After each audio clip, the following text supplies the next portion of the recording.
James Gunn directed and written Superman movie का poster और उसका ऑफिशियल ट्रेलर अपडेट जो है वो सामने निकल के आ चुकी है और कुछ फैंस को वो पसंद आया है और जो लोग अभी भी स्नाइडरवर्स के नशे में हैं उनको ये पोस्टर के बारे में हेट ही फैला रहे हैं। तो भैया क्या सच में ये पोस्टर जो है वो हेनरी कैविल के सुपरमैन से बेटर है? तो आओ बात करते हैं।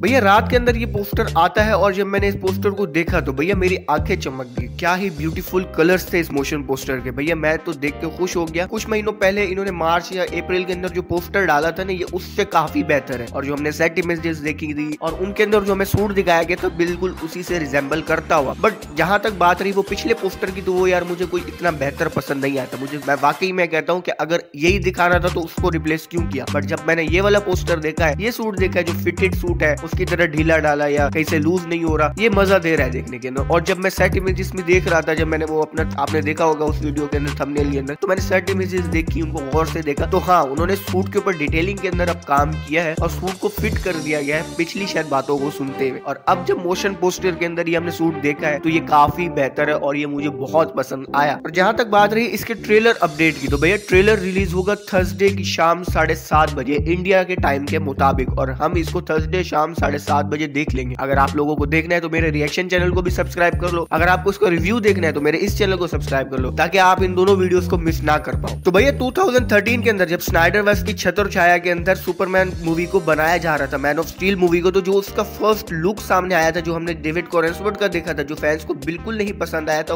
वही हेनरी कैविल का सबको पसंद आया था। उनकी मार्केटिंग टीम ने भी बहुत अच्छा काम किया। और जहां तक बात रही अब उनके ऑफिशियल मोशन पोस्टर मतलब मूवी के पोस्टर की, तो वो हेनरी कैविल से थोड़ा बाजी मार जाता है। In fact of colours and the shade he gives to the audience के भैया ये है होप का सिंबल, और आप हमेशा होप को अंधेरे में नहीं रोशनी में देखते हो। तो ये एक बहुत ही रिसेंबल तरीके से था कि जब डेविड कॉरेंसवर्थ ऊपर देख रहा है तो रोशनी ही रोशनी है और नीचे सिर्फ कलर्स ही कलर्स है, मतलब अच्छाई ही अच्छाई।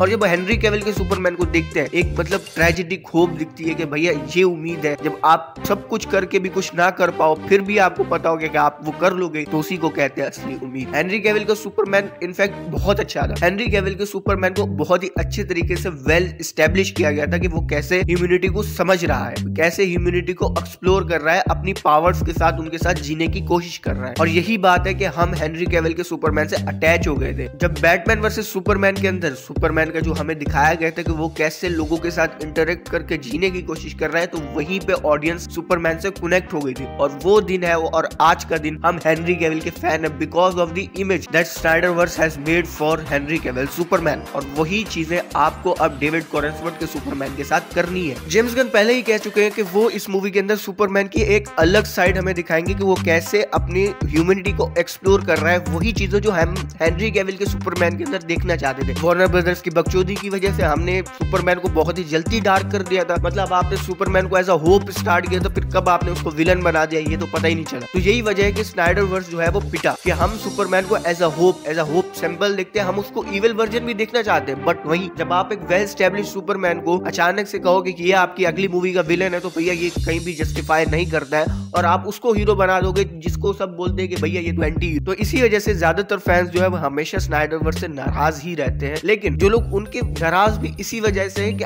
हम आपके प्रोजेक्ट्स के साथ जुड़े हुए, आप नाराज भी उससे होते हो जिसके साथ आपकी उम्मीदें होती। बट फैंस को चाहिए कि आप मूव ऑन करें और नए सुपरमैन को जो है वो उसको ऑरा क्रिएट करने दें। मैं हेनरी कैविल का बहुत बड़ा फैन हूँ, ऐसा हो ही नहीं सकता कि मेरी हेनरी कैविल की कोई मूवी मिस हो जाए। बट जहां तक बात रही अब, तो भैया अब जो है वो न्यू डीसीयू की स्टार्ट हमें देखनी है, न्यू सुपरमैन को देखना है। ब्रेंडन रूथ का सुपरमैन आया भाई, क्रिस्टोफर रीव्स का सुपरमैन आया है, बहुत सारे सुपरमैन आए हैं यार।